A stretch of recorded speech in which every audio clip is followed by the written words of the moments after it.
안녕하세요.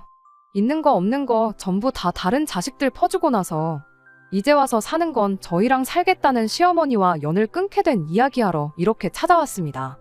남편과는 같은 회사를 다니며 직장 생활을 하다가 처음 알게 된 사이예요. 같은 부서라서 자주 마주칠 일은 거의 없었다 보니 입사 초반에는 그냥 지나가다가 마주치는 정도로 얼굴도 겨우 알고 지내는 사이였어요. 그러다 제가 부서 이동을 하게 되면서 그때 같은 부서 사람으로 일을 하게 되었지요. 이후로 특별한 계기가 있던 것은 아닌데 그냥 일하면서 자주 이야기 나누고 그러다 보니 서로 점점 가까워졌고 그러다 본격적으로 연애를 시작하게 되었습니다. 이후로 회사에는 저희 두 사람 관계를 딱히 숨기지 않고 공개 연애를 했어요. 사내 연애를 하다 보니 주변 사람들이 결혼은 언제 할 거냐 하는 농담을 자주 하고는 했죠. 그때는 무슨 결혼이냐며 아직 모른다 그런 식으로 받아치곤 했는데 그렇게 연애를 시작한 지 3년이 되니 어느덧 저와 남편은 결혼을 준비하고 있었습니다. 그렇게 직장 동료들의 축복 속에 3년간의 연애를 마치고 재작년 결혼을 했어요. 하지만 그때는 내 결혼 생활이 이렇게 흘러가리라고는 정말 상상도 못했네요. 저는 서울에서 차로 8, 9시간은 걸리는 지방에서 나고 자랐습니다. 친정 부모님은 농사를 지으시는데 땅은 2만 평 정도고 여러 작물을 다루십니다. 돈은 제법 되는 걸로 알아서 친정아버지도 농담처럼 회사 다니다 힘들면 때려치고 내려와서 농사나 지어라 하시는데 그럴 때마다 친정어머니는 아주 질색을 하시지요. 저는 저희 부모님 직업을 부끄럽게 생각해 본 적은 한 번도 없습니다. 하지만 서울에 있는 대학에 합격해 상경하게 된 이후로 사람들이 농사에 대해서 저와는 조금 달리 생각하고 있다는 걸 알게 되었어요. 어쩌다 친정 부모님이 농사를 짓는다고 하면 하나같이 다들 저희 부모님이 돈은 안 되고 힘든 일을 하신다고 생각하는 눈치더라고요. 저도 뭐 엄청 어려운 상황에 노력해서 자수성가한 사람처럼 대하는 분위기였고요. 처음엔 그런 반응이 속상해서 그런 편견을 바로 잡아주고 싶은 마음에 이렇게 저렇게 구구절절 설명을 하기도 했는데 그런다고 별로 달라지는 것도 없고 언젠가부터는 매번 똑같은 이야기를 수많은 사람들한테 해야 하는 저도 힘들더라고요. 그래서 그 뒤로부터는 그냥 부모님이 뭐 하시냐 물으면 시골에서 조용히 농사 지으면서 지내신다고 대충 이야기하고 이후로 상대가 어떻게 생각을 하건 말건 관심을 두지 않게 되었습니다. 저희 남편의 경우도 서울 토박이는 아니에요. 서울에서 차로 1시간 반 정도 떨어진 곳에서 나고 자랐죠. 그래도 경기권이다 보니 저희 집같이 농촌은 아니고 그냥 작은 읍단위 지역에 사는 평범한 집이었습니다. 아버님 어머님 두 분이 같이 식당을 하셨는데 한때는 TV에도 소개되고 했었을 만큼 인기가 있었던 가게였는가 봐요. 그런데 그 식당을 다른 자식들하고 상의도 없이 몇 년 전 아주버님한테 넘겨주셨답니다. 저희 남편에게는 위로 4살 많은 형과 아래로 2살 어린 저와 동갑인 신우가 있거든요. 그런데 저희 남편과 달리 아주버님이 오랫동안 진로를 정하지 못하고 방황을 했던 모양이에요. 그렇다고 아버님 어머님이 그걸 보고만 계셨던 건 아니고 이거 배운다 하면 돈 대주고 저거 배운다 하면 돈 대주고 그러셨다는데 그럴듯한 결과를 한 번도 낸 적이 없었답니다. 까먹은 돈만 몇 천은 될 거라대요. 그리고 그 와중에 장가도 갔는데 벌어놓은 돈이 없으니 무슨 돈으로 장가를 갔겠어요? 그 또한 전부 저희 아버님 어머님 주머니에서 나온 돈이었지요. 그런데 문제는 장가까지 간 아주버님이 밥벌이를 못하니 형님이 같이 사내 못 사내 하고 난리를 쳤던가 봐요. 그때쯤 시부모님도 장사는 이제 체력적으로 힘들어서 언제 그만하니 많이 생각하던 시기였었는데 형님 달래준답시고 아버님 어머님이 그 식당을 아주버님네한테 넘겨주신 거지요. 저희야 멀쩡한 직장이 있고 자리까지 잡은 상황이다 보니 그 식당이 탐이 난다거나 하는 건 아니었는데 그래도 부모님께 잘 되는 식당을 물려받았으면 책임감을 가지고 이끌어 나갈 생각을 해야 하잖아요. 그런데 툭하면 이래 서문 닫고 저래 서문 닫고 재료 손질하기 까다롭다고 잘 나가던 메뉴를 홀딱 없애질 않나. 생물을 냉동으로 바꿔서 쓰질 않나. 자기들 편한 대로 가게를 바꿔나가기 시작한 겁니다. 시부모님이 하시던 거 그대로 따라해도 한참 모자랄 판에 지들 입맛대로 가게를 손보기 시작하니 가게가 금방 내리막을 걷더래요. 그래도 어머님 아버님이 평생을 두고 하던 가게였더니만큼 애정이 남아있어서 그랬나. 어떻게 또 막판에 당신들 노후 자금 다 끌어다가 대주셔가지고 용케 문은 안 닫게 만들어주셨다는데 가게 문 닫는 꼴을 보기 싫으면 어머님 아버님이 도로 가게를 가져오셨어야지. 그렇게 급한 불만 끈다고 해서 될 게 아니라는 생각밖에 들지 않았지만 그쪽 일은 그쪽 일이다 싶어서 그냥 신경 끄고 있었습니다. 신우도 사는 건 녹록치 않은 모양새였어요. 남편보다 어린 신우였지만 대학 졸업 후 동네 작은 회사에서 일 좀 하다가 바로 시집을 갔거든요. 결혼하자마자 애 갖고 그래서 회사 관두고 이후로 애를 연년생으로 둘이나 낳으면서 완전히 전업주부가 되었다대요. 그리고 신우네 남편은 결혼 전부터 동네에서 작은 카페를 하고 있었답니다. 처음엔 그래도 장사가 괜찮았던 모양이에요. 하지만 둘이 결혼하고 나서 2년 정도 지났나 그 즈음에 바로 옆 건물에 대형 프랜차이즈 카페가 들어왔답니다. 거기다 엎친 데 덮친 격으로 거기에 큰 대형 카페가 생기니 다른 저가형 프랜차이즈들도 하나둘씩 들어서기 시작했대요. 대형 카페 들어왔을 때는 그래도 작은 카페 찾아주는 손님들이 있긴 해서 이래저래 버티고는 있었는데 저가형 매장이 하나둘 들어차기 시작해서 5분 거리에 카페만 5개가 생기니 그때부터는 버틸 재간이 없더랍니다. 그때쯤 또 어머님 아버님이 신우네를 도와주신답시고 대출까지 받으셨다 들었습니다. 하지만 결국 신우 남편네 가게는 문을 닫게 되었고 문을 닫으면서 카페 대신 작은 분식점 하나를 열었다는데 그 돈마저 시부모님 이름으로 대출을 또 받아서 열게 되었다는 거예요. 말로는 신우가 갚는다고 했다는데 누가 갚고 있는지 그 속을 누가 알겠어요. 이런 모든 사정을 결혼 전에 알았다면 제 결정이 좀 달라졌을까요? 그럴지도 모르지요. 하지만 결혼 전에는 그저 어머님 아버님이 식당을 하시고 TV에도 나왔다 해서 더 깊게 파고들 생각을 못했어요. 식당에 가보시면 알겠지만 내부 인테리어도 그렇고 제법 그럴듯하거든요. 그리고 아주버님이나 신우 다 가정 꾸리고 잘 산다 하는데 제가 솔직히 어떻게 해놓고 사는지 뭘 먹고 사는지까진 따질 수 없잖아요. 그저 가족들 다 자기 밥벌이는 하고 사는구나 그럼 됐다 싶었네요. 남편하고 저 두 사람만 놓고 봤을 때는 솔직히 비슷비슷한 조건이기도 했고요. 결혼할 때 시댁으로부터 도움은 전혀 받지 않았습니다. 지금에서야 생각해보면 남편이 먼저 성인들이 결혼하는 건데 부모님 도움을 받는 건 아닌 것 같다. 반반이 어떻고 저떻고 한 게 다 제 앞에서 쇼한 건가 싶기도 해요. 어차피 아버님 어머님은 저희를 도와주실 형편이 못 되었으니까요. 하지만 그때는 남편이 하는 말이 그럴듯하다. 일리가 있다 싶었어요. 그리고 어쨌든 저희 부모님도 농사로 힘들게 돈을 벌고 계셨으니 저도 손 벌리고 싶지 않았고요. 친정부모님은 그래도 아무것도 안 해가면 시부모님 눈밖에 나지 않겠냐며 예단 비용으로 2천만 원을 주셨는데 솔직히 그 돈은 제가 중간에서 가로챘어요. 가로챘다기보단 원래는 결혼 준비로 바빠서 신혼여행을 다녀온 뒤 친정부모님하고 다 같이 모이는 자리를 만들어서 전해드릴 생각이었거든요. 어쨌든 저희 부모님이 큰돈 쓰시는 건데 체면 좀 살려드리고 싶었으니까요. 그런데 어머님이 그 복을 당신 발로 차시대요. 저희가 반반 결혼을 하는 걸로 이야기가 된 이후 결혼 준비 자체는 큰 문제 없이 진행되고 있었습니다. 집은 남편과 제가 모아둔 돈을 합치고도 부족해 대출을 받아서 서울에 있는 아파트 전세로 일단 들어갔어요. 집뿐만 아니라 혼수도 그랬지요. 결혼식 비용은 들어온 축의금으로 각자 해결하기로 했고요. 그런데 결혼식 당일날 어머님이 급하게 쓰실 곳이 있다며 축의금을 달라고 하시대요.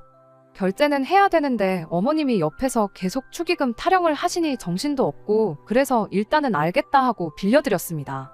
그런데 그런 와중에 축의금까지 그렇게 가져가시곤 시간 지나서 그 돈은 언제 주실 거냐 물으니 그 돈은 당신이 그간 뿌린 돈을 수거한 거나 마찬가지라며 못 준다고 딱 말을 자르더라고요. 솔직히 좀 황당했지요.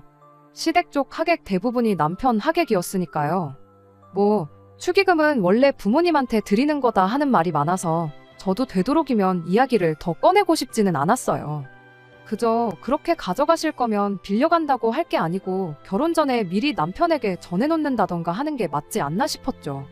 하지만 무엇보다 가장 황당했던 건 그렇게 가져간 축의금이 알고 보니 아주버님 손으로 들어갔다는 사실이었지요. 나중에서야 알게 된 건데 아주버님이 그때 마침 급하게 식당일로 돈이 필요했다나요? 말로는 다 가져간 게 아니라 1,000만 원도 안 됐다는데 1,000만 원이고 1,000원이고 돈은 돈이잖아요? 며느리로서 이렇게 말하자니 그렇지만 어머님도 아주버님도 괘씸해서 친정에서 받아온 예단비 2천만 원을 제가 그냥 중간에서 갚기로 하고 아무것도 안 해드린 거예요. 이후로 솔직히 저나 남편이나 시댁 식구들하고는 뭐 크게 교류가 없었습니다. 일단 시댁하고 물리적인 거리가 크다는 게 가장 큰 이유였지요. 물론 양가 부모님께 똑같이 매달 용돈이나마 필요한데 쓰시라고 30만 원씩 보내드렸고, 명절이나 어버이날, 시부모님 생신같이 저희 도리를 해야 하는 날은 챙겼지만요. 하지만 그 외에는 가족 모임이라던가 그런 건 굳이 나서지 않았네요. 그러던 중 아버님이 저희 결혼한 지 2년쯤 되던 해에 폐암 판정을 받으셨어요. 그리고 뭐 제대로 손 써볼 여유도 없이 반년도 채 되지 않아 돌아가셨지요. 장사하면서 그렇게 시간 나면 담배를 피워대더니 인간이 결국 폐암으로 죽었다면서 슬퍼하시는 시어머니를 보니 이때는 뭐 그동안 서운했고 그런 걸 떠나서 저도 그렇고 다들 상심이 컸고요. 그런데 아버님 장례 치르고 나서 처리해야 할 일들이 어느 정도 마무리가 되었을 무렵 시어머니 주도로 다시 온 가족이 자리에 모이게 되었는데, 그 자리에서 정말 어이없는 이야기를 듣게 되었습니다. 아버님이 돌아가시기 며칠 전 유언을 남기셨다는 겁니다. 아주버님네, 시누네, 어머님만 모여있는 자리였다나요? 저희는 그런 모임이 있는 줄도 몰랐고요. 그런데 아버님이 하셨다는 유언 내용이 가관이었습니다. 아버님이 어머님더러 당신 죽으면 꼭 둘째 아들내, 그러니까 저희 집으로 가라고 하셨다는 거예요. 그 이야기를 듣자마자 저도 모르게 저희 집이요? 저희 집엔 왜요? 하는 소리가 입에서 절로 튀어나왔어요. 왜 평생을 살아오신 삶의 터전이나 마찬가지인 여기를 두고 연고 하나 없는 저희 집으로 가라고 하신 거냐 물으니 그 의중이야 당신인들 알겠냐 하고는 말을 줄이시더라고요. 그렇잖아요. 시누나 아주버님네가 저희처럼 다른 지역에 자리를 잡으셨다면 모를까, 난데없이 콕 집어서 저희 집에 가서 살라고 하셨다니 솔직히 그 말을 믿을 수가 없었어요. 시어머니 생각에는 그동안 시누랑 아주버님네하고 가까이 살았던 만큼 저희들한테 소홀했던 게 마음에 걸렸던 게 아니겠느냐고 하시는데, 솔직히 말해서 무슨 말로 포장을 한들 도저히 납득이 가지 않는 소리였습니다. 그 와중에 아주버님이랑 신우가 입을 모아서 그래도 아버지 마지막 말씀인데 자식이면 그 유언을 따르는 게 그림이 좋지 않겠냐며 시어머니가 저희 집에 와서 사는 걸 부추기 대요. 아무 말도 나오지 않는 상황에 일단은 남편이 그건 말도 안 되는 소리다 하고 딱 잘라 거절을 해준 덕분에 당장 시어머니가 저희 집에 와서 사는 일은 없게 되었습니다. 그렇게 시아버지가 돌아가시고 나서 1년이 채 되지 않았을 때 일이에요. 시어머니가 언젠가부터 마른 기침이 계속 나오고 속도 미식거리고 두통 때문에 죽겠다면서 툭하면 저희한테 전화를 해서는 그렇게 앓는 소리를 하기 시작했습니다. 아버님이 폐암 판정을 받기 직전에 딱 그런 증상을 보이셨다면서, 아무래도 평생을 담배랑 붙어 산 인간 옆에서 지냈다 보니 간접흡연 때문에 당신한테도 무슨 이상이 생긴 거 아니겠느냐 하시는데, 그 말을 들으니 또 신경을 안 쓸래야 안 쓸 수가 없었어요.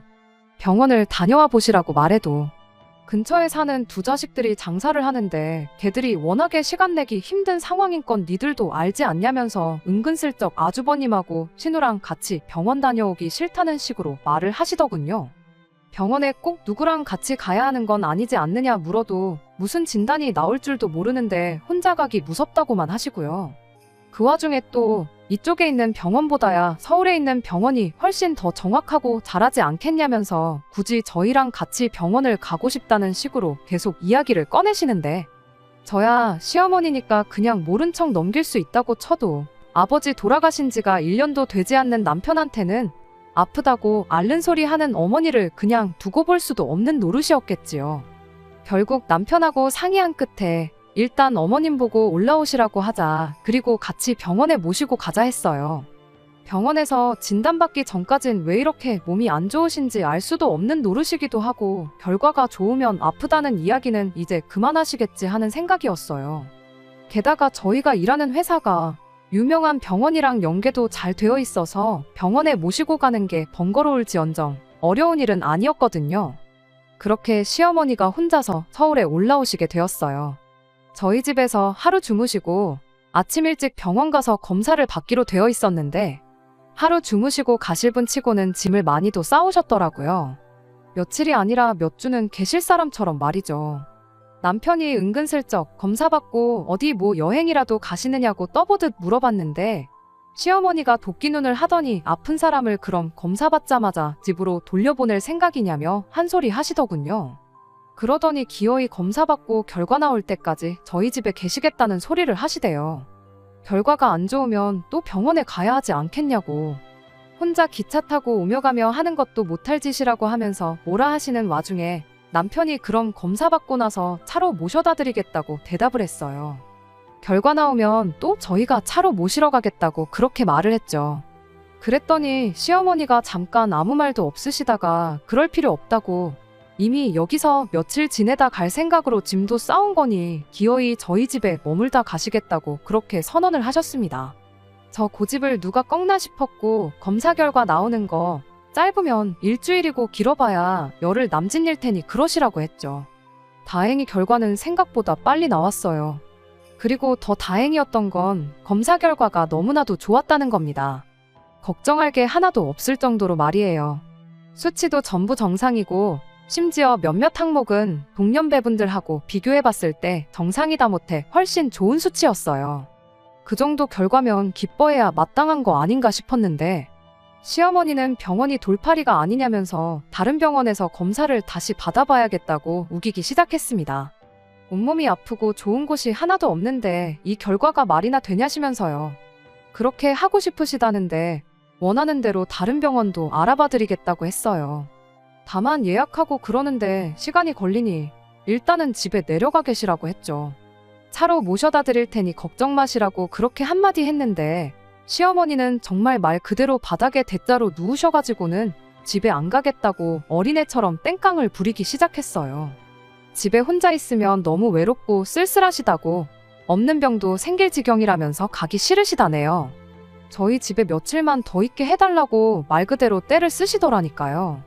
아버님 떠나시고 얼마나 외로우시면 저러시나 싶어서 매몰차게 할 수가 없더라고요.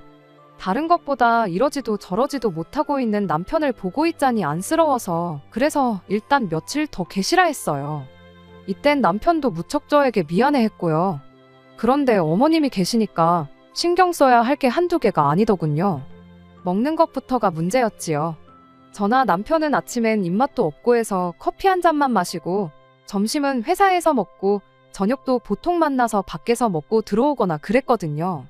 그런데 어머님이 집에 계시니까 저희 원래 지내던 방식으로 지낼 수가 없어서 어쩔 수 없이 반찬을 하기 시작했어요.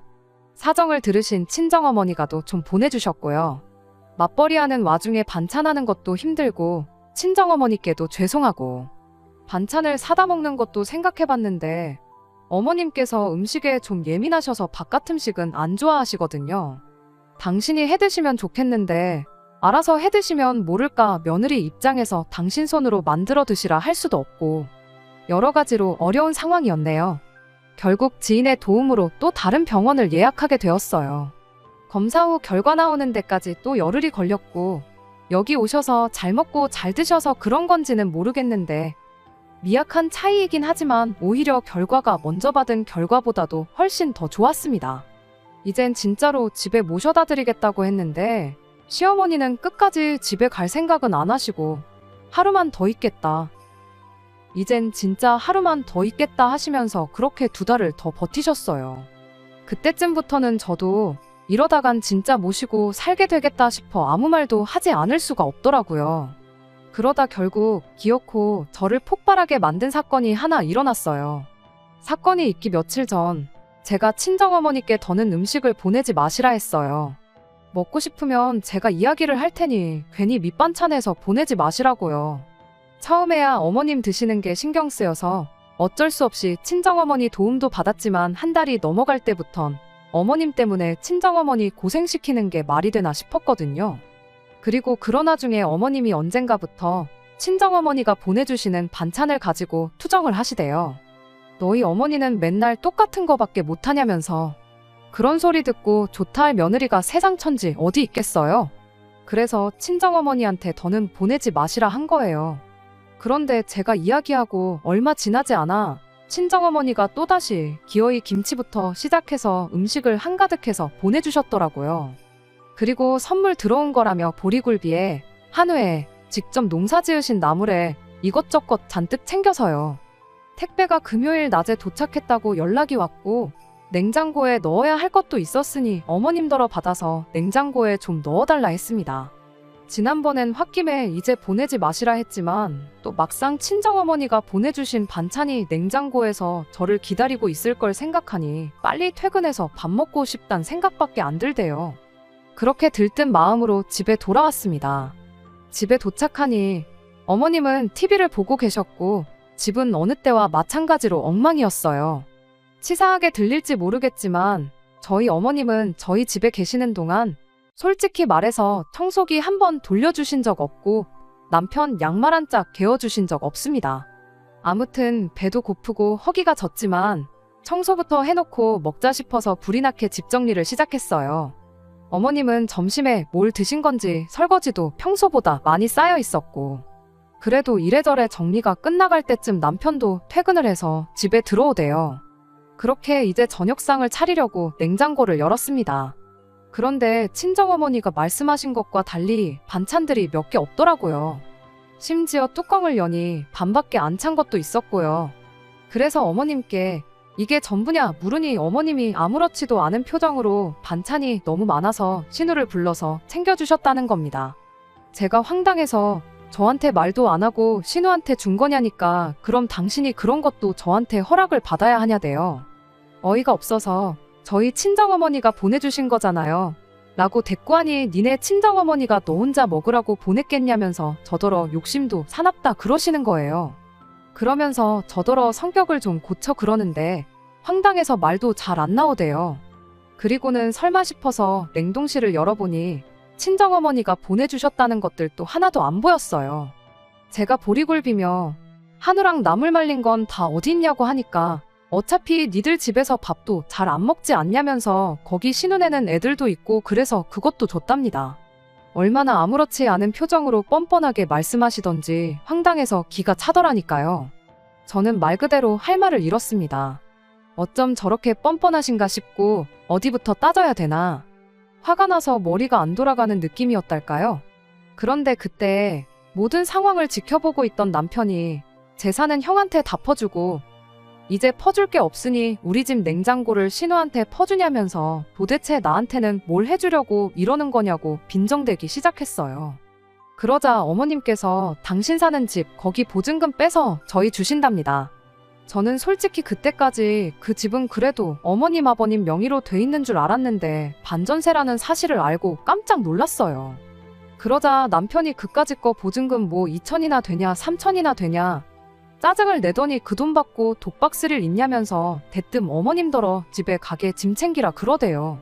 그런데 어머님이 집 싫다 안 간다 하시니까 그러면 신우네 데려다 준다고 빨리 옷 입으라고 윽박을 질렀어요. 저는 남편이 그 정도로 세게 나올 줄은 몰랐고 못 간다 버티시는 어머님을 보니 마음이 좋지가 않더군요. 그렇지만 남편을 말리거나 나서고 싶지는 않대요. 저도 저대로 어머님께 서운하고 맺힌 게 있었으니까요. 어머님이 이런 법이 어딨냐. 네 아버지 유언 못 들었냐. 어떻게 네가 나를 내쫓냐며 못 간다고 버티시는데. 이게 다 무슨 꼴인가 싶고 한숨만 나오더군요.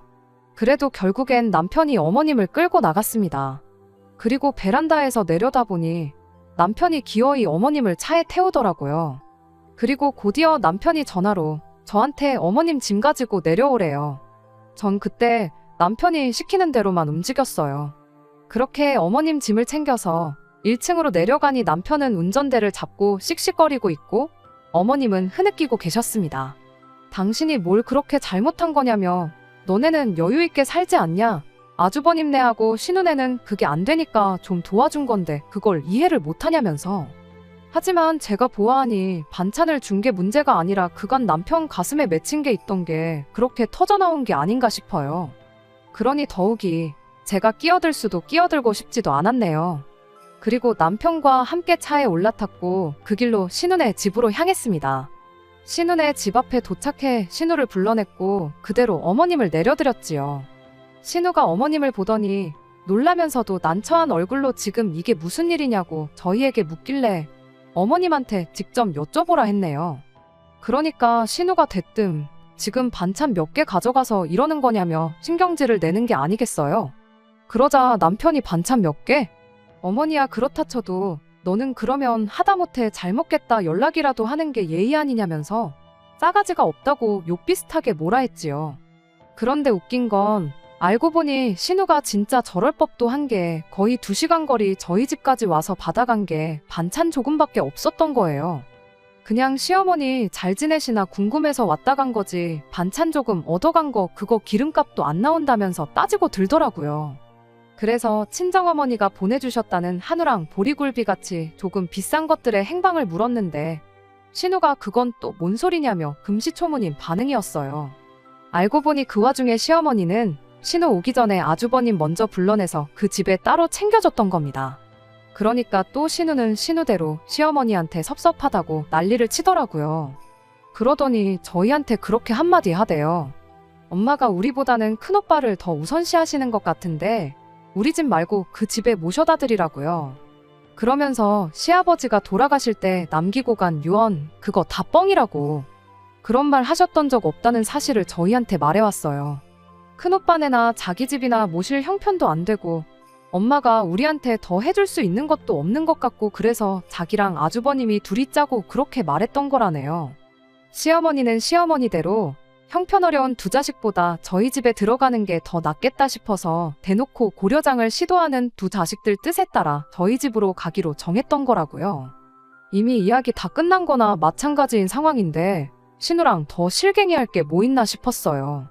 신우의 자백이 반찬값 정도는 하는 것 같아서 신우한테 다른 건 더 따져묻지 않고 그 길로 저희는 차를 돌려 아주버님 가게로 향했습니다.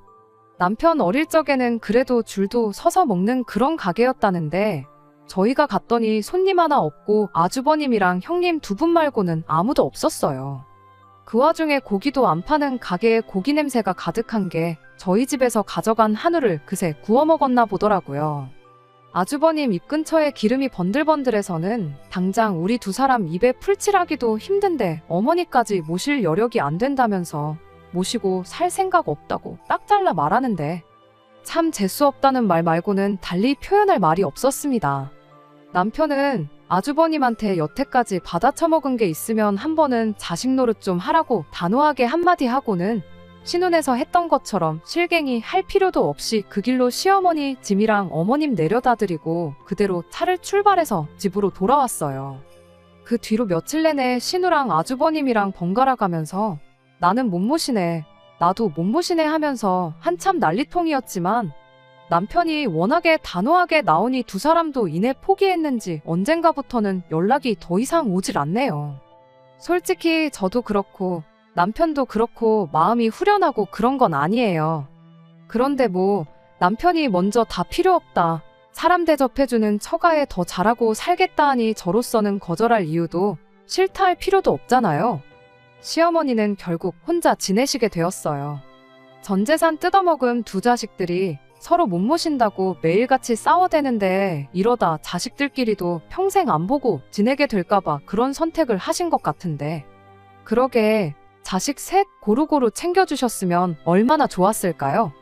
아니면 아예 다들 각자 도생하게 내버려 두시던가. 아무렴 다른 두 형제와 다르게 혼자 잘 자리 잡았다고 해도 조금이나마 시어머니한테 다른 형제들에 비해 차별받은 거 없었다 생각했으면 남편도 저렇게까지 단호하게 나오진 않았을 거라 생각해요. 시어머니 모시고 살고 싶지는 않지만 남편이 그동안 받은 게 있으니 그냥 두고 볼 수 없다고 나오면 저도 어쩔 수 없이 남편 뜻에 따랐을 거라는 생각도 들고요. 뿌린 대로 거둔다는 말이 딱인 것 같습니다. 새싹 하나 띄우기도 척박한 곳에만 열심히 씨를 뿌려대셨으니 시어머니가 그 열매를 수확하는 일은 아마 없을 것 같네요. 끝까지 들어주셔서 감사합니다. 오늘의 사연은 여기까지입니다. 구독과 좋아요, 알람 설정 부탁드리고 더 좋은 사연으로 다시 찾아뵙겠습니다. 감사합니다.